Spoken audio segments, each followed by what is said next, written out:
The cream-colored envelope arrived on a Thursday morning, tucked between bills and advertisements in the rusted mailbox outside my tiny apartment.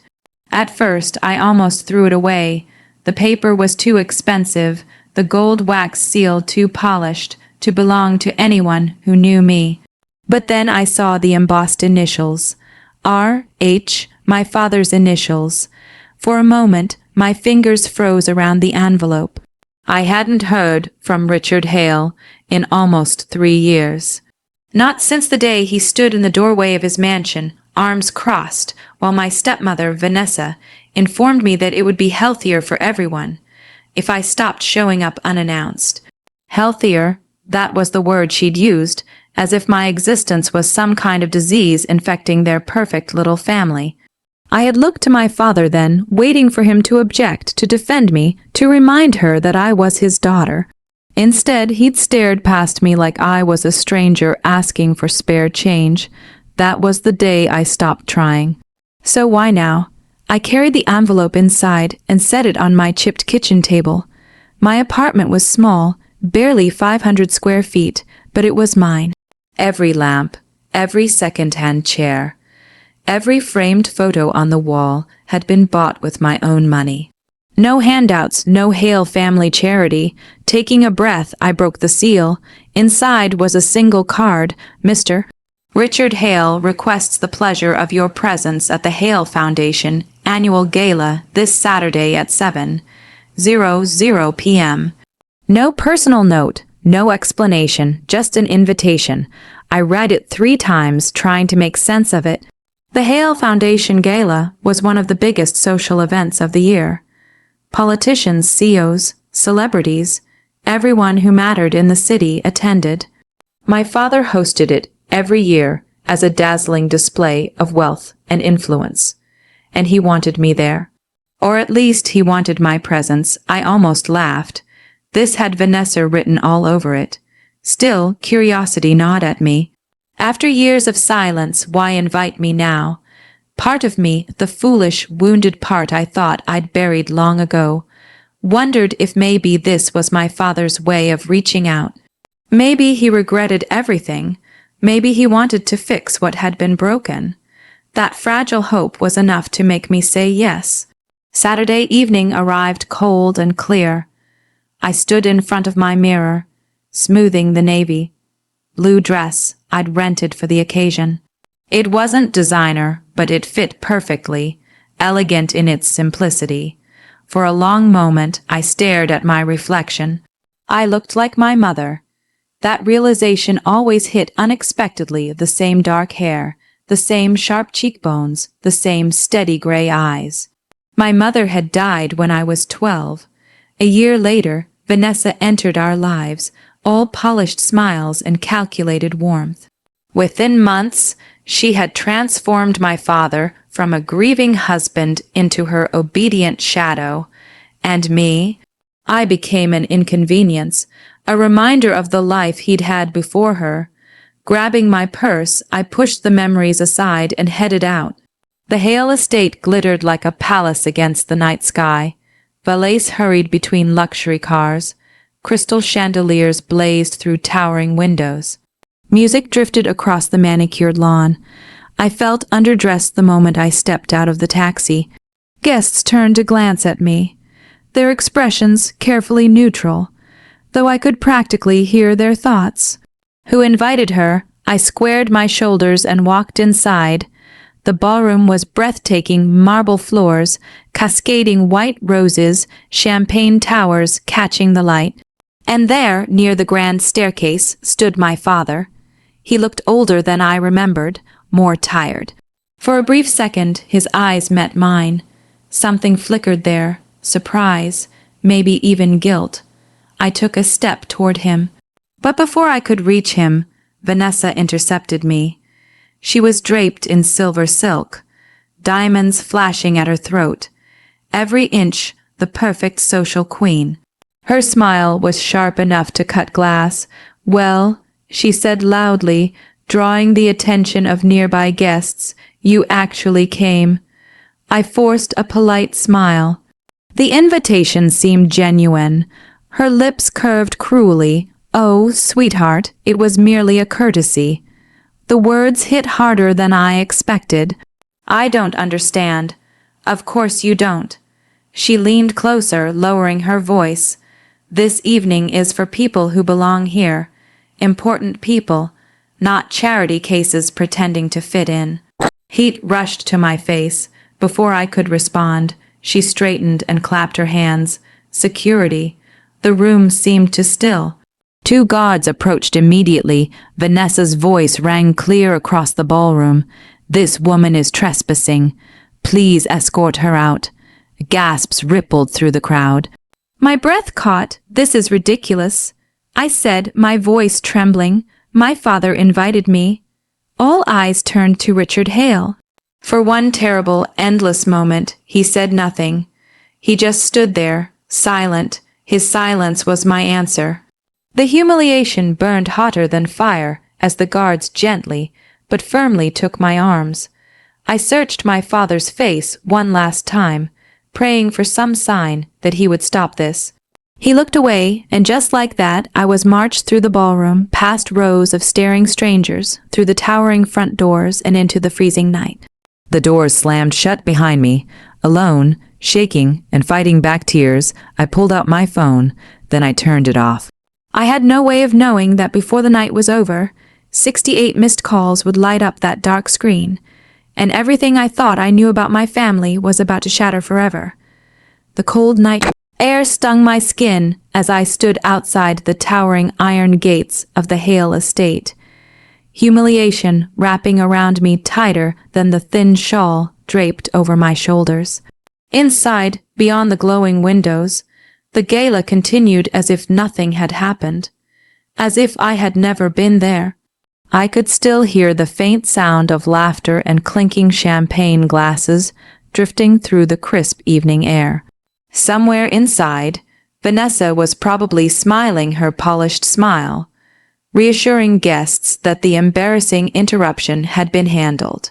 And my father, he was likely standing at the center of the ballroom, shaking hands and pretending his only daughter had not just been dragged out by security. The thought made my chest ache. For years, I had told myself his silence was weakness, not cruelty. That Vanessa manipulated him, poisoned him against me, controlled every corner of his life, but tonight had stripped away my excuses. He had looked directly at me, and he had chosen silence again. I wrapped my arms around myself and began walking down the long driveway toward the main road, my heels clicking sharply against the stone path. By the time I reached the street, tears blurred my vision. I flagged down the first taxi I saw and climbed inside. "Home?" the driver asked. I hesitated. Home felt too lonely right now. "Actually downtown," I said quietly. "Riverside Cafe." The driver nodded. As the city lights blurred past the window, my mind replayed every moment of the evening. Vanessa's cold smile, the whispers of the crowd, my father turning his face away. I felt 12 years old again, standing at my mother's funeral while Vanessa rested a manicured hand on my father's arm, like she already owned him. The Riverside Cafe was nearly empty when I arrived. I ordered black coffee and sat near the window, staring at the reflection of the city on the dark river. That was when my phone buzzed. I frowned. I had turned it off. Confused, I pulled it from my purse and realized I must have only put it on silent in my rush. The screen glowed with a single text message. It was from Martin Ellis, my grandfather's attorney. My pulse quickened. Martin had handled my late mother's estate years ago. After my grandfather passed 2 years earlier, he'd remained distant but professional, contacting me only when absolutely necessary. The message was brief. "Call me immediately. It's urgent." A chill ran down my spine. I dialed his number at once. He answered before the first ring finished. "Emma, thank God." His voice was tense. "What's wrong?" "Where are you?" At Riverside Cafe. Stay there, I'm coming. The line went dead. 20 minutes later, Martin hurried through the cafe doors carrying a leather briefcase, his expression grave. He sat across from me and immediately placed a thick folder on the table. "Emma," he said carefully, "did your father ask you to sign anything tonight?" I blinked. "No, why?" He exhaled sharply. "Because Richard Hale just attempted to finalize the merger with Blackwood Investments." I frowned. My father's company had been negotiating that merger for months. It was supposed to triple the Hale family fortune. What does that have to do with me? Martin slid the folder toward me. Everything. My fingers trembled as I opened it. Inside were legal documents, stock certificates, and my late grandfather's signed will. I scanned the pages, confusion quickly giving way to disbelief. No, this can't be right. Martin's eyes softened. It is. The words blurred as I read them again. Upon my grandfather's death, his controlling 51% share of Hale Enterprises had not gone to my father. It had been placed in a trust for me. My breath caught. What? Martin nodded grimly. Your grandfather amended his will 6 months before he passed. He believed your father was becoming reckless under Vanessa's influence. He transferred majority ownership to you, effective upon your 25th birthday. I stared at him. I had turned 3 months ago. They never told me. No, Martin said, because they were hoping to keep it hidden until after the merger was finalized. Tonight was their deadline. They needed your signature to authorize the transfer. The room spun. That was why I had been invited. Not for reconciliation. Not because my father missed me. Because they needed something. A bitter laugh escaped my lips. Even now, I had only been useful as a signature. Martin leaned closer. The merger announcement was made 20 minutes ago, but when legal verification began, your ownership surfaced. I looked up sharply. What happened? His expression darkened. The ballroom erupted into chaos. Investors are panicking. Blackwood has suspended the deal. A strange numbness spread through me. Inside that glittering ballroom, where I had been publicly humiliated, panic was now tearing through the carefully constructed illusion of perfection. Vanessa must have realized by now what they had done. They had thrown out the one person who could save them. Martin's phone buzzed. He glanced at the screen and let out a humorless chuckle. It's your father. I swallowed hard.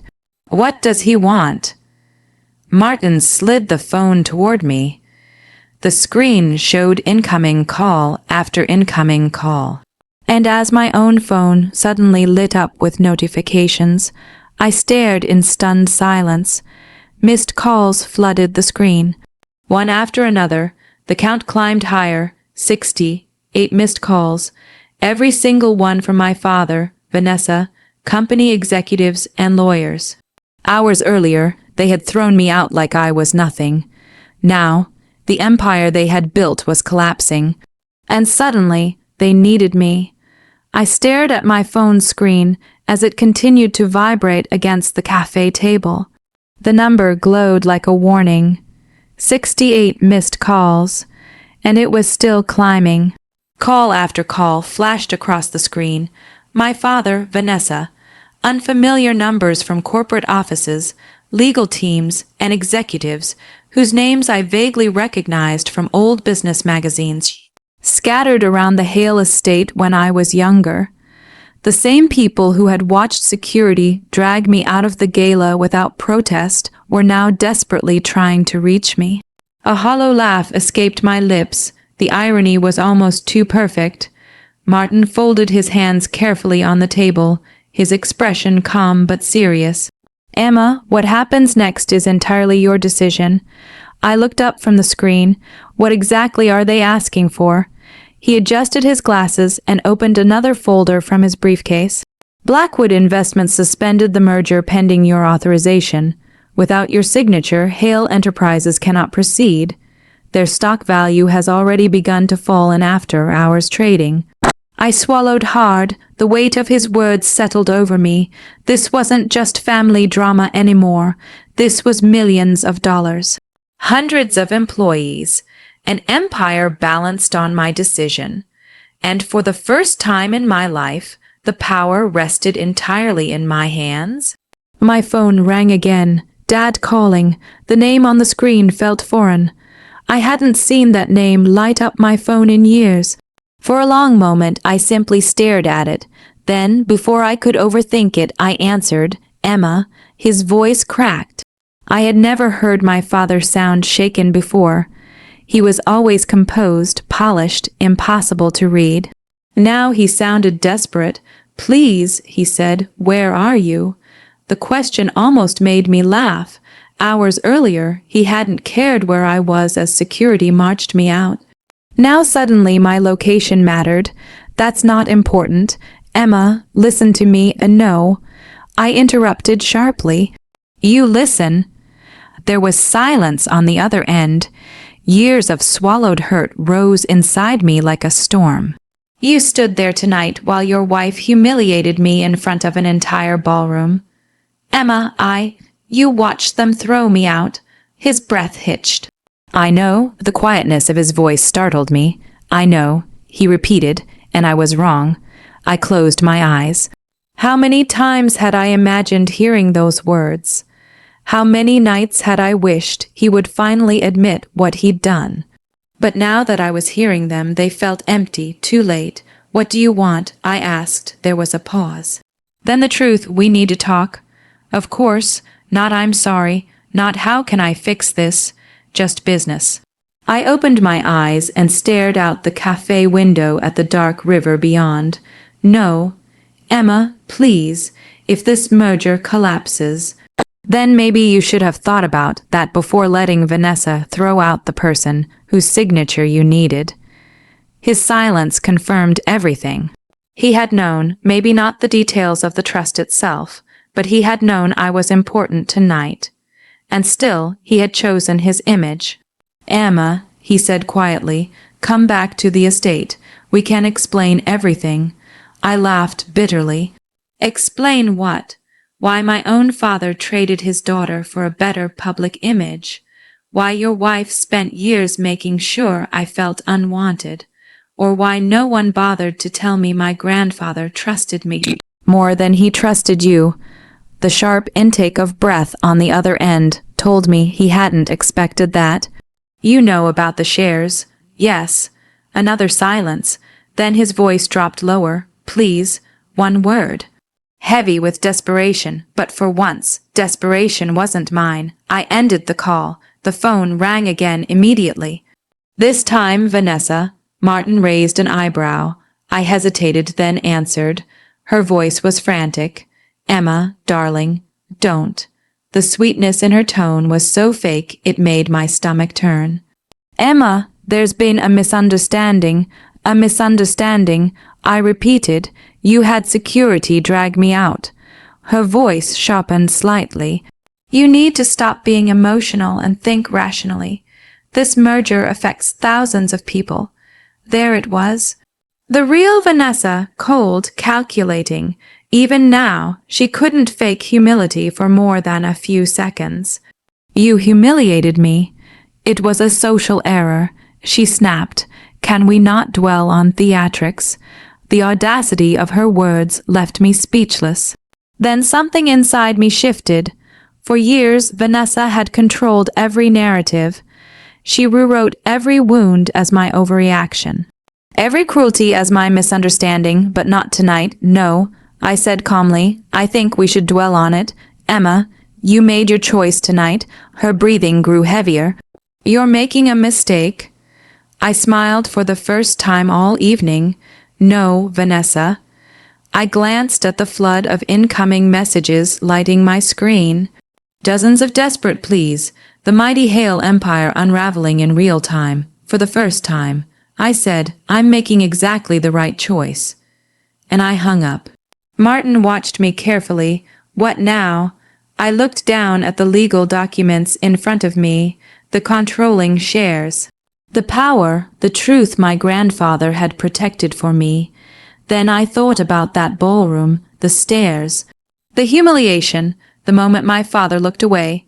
A slow, steady calm settled over me. Tomorrow morning, I said, rising from my chair, I'm going back to the estate. Martin's expression shifted. To sign? I met his eyes, no. Outside, dawn's first faint light was beginning to touch the horizon. I slipped my phone into my purse as it buzzed again.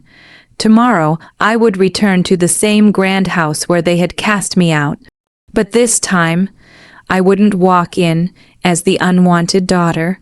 I would walk in as the woman who owned everything they were terrified of losing. The sun had barely risen when I stepped out of the car in front of the Hale estate.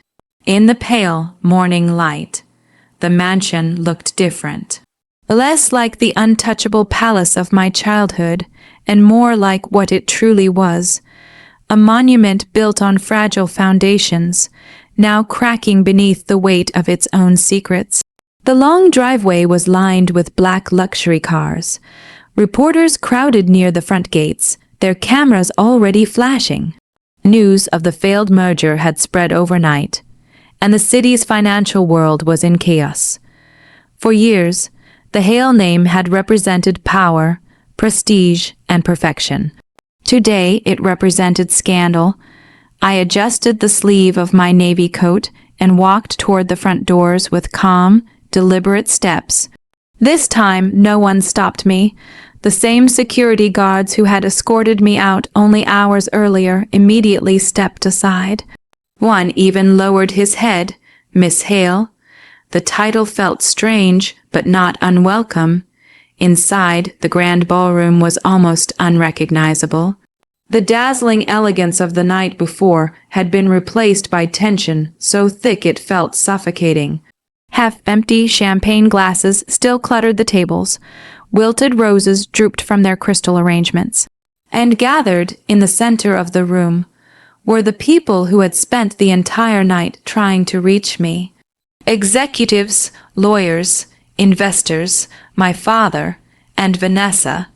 The moment I entered, every conversation stopped. Dozens of eyes turned toward me. The silence was absolute. My father took a tentative step forward. He looked exhausted. His tie was loosened, his face pale, the carefully maintained confidence he had always worn now completely shattered. Emma, his voice was rough. Vanessa stood rigid beside him, her perfect posture masking the panic blazing in her eyes. For once, she looked less like a queen, and more like someone desperately trying to keep her throne from collapsing. I stopped several feet away. No one spoke. The room waited. My father swallowed hard. Thank you for coming. I met his gaze evenly. You said you wanted to talk. He nodded quickly. Yes, last night what happened was unacceptable. Vanessa stiffened beside him. My father glanced at her, then back at me. I should have stopped it. The admission rippled through the room. I said nothing. He took another step closer. Emma, I failed you for years. His voice cracked. And for the briefest moment, I saw not the powerful Richard Hale, but an aging man finally forced to face the wreckage of his choices. I let things happen that never should have happened. Vanessa's composure snapped. Oh, enough. Her sharp voice cut through the room. She turned to me, her expression hardening. Let's stop pretending this is about hurt feelings. We have a business crisis to solve. Several executives shifted uncomfortably. Even now, she couldn't help herself, couldn't fake remorse, couldn't surrender control. She stepped forward, forcing a strained smile. Emma, all this drama is unnecessary. Sign the transfer papers, and we can move on. The sheer arrogance of her tone almost made me laugh. Instead, I looked directly at her. Do you remember what you said to me last night? Her jaw tightened. I said many things. You told me this house was for people who belonged here. The silence sharpened. Vanessa crossed her arms, and I smiled. Well, it turns out I own 1% of it. A murmur swept through the room. Her face drained of color. I reached into my bag and handed Martin, who had quietly entered behind me, the folder containing the legal documents. He stepped forward and addressed the room. As legal executor of Charles Whitmore's estate, I can confirm Miss Emma Hale is the majority shareholder of Hale Enterprises. Effective immediately, all major corporate decisions require her approval. Gasps filled the ballroom. Vanessa turned to my father. You knew. His silence was answer enough. The betrayal on her face was almost poetic. For years, she had manipulated him, believing she controlled everything. Now she was discovering there had been one secret she had never uncovered. She spun back toward me. You can't do this. I tilted my head. Can't I? Her voice rose. This company is Richard's life. No, I said calmly. It was my grandfather's life, and he trusted me to protect it. I turned to the gathered executives. There will be no merger with Blackwood Investments. The room erupted into shocked whispers. My father stared at me. Emma, I raised a hand. I'm not finished. The whispers stopped. I looked directly at him. If Hale Enterprises is going to survive, it will do so with honesty and accountability. Then I turned to Vanessa, and that starts with removing every executive who enabled manipulation, deception, and abuse. Her face went white. No, effective immediately. I said, my voice steady, Vanessa Hale is removed from all corporate and charitable board positions. The finality of the words landed like thunder. She staggered backward. This is revenge. I met her glare without flinching. No, for the first time in years, I felt no anger. No bitterness, only peace. This is justice. Vanessa looked to my father expecting rescue, but he said nothing. The same silence he had once used against me now abandoned her, and somehow that was the cruelest consequence of all. I turned toward the doors. Emma, my father called softly. I paused but didn't look back. I'm sorry. The words hung in the air. Real this time, raw, broken, but some apologies arrived too late to repair what they shattered. Without turning around, I spoke my final words to the man who had once been my hero. I know. Then I walked out into the morning sunlight.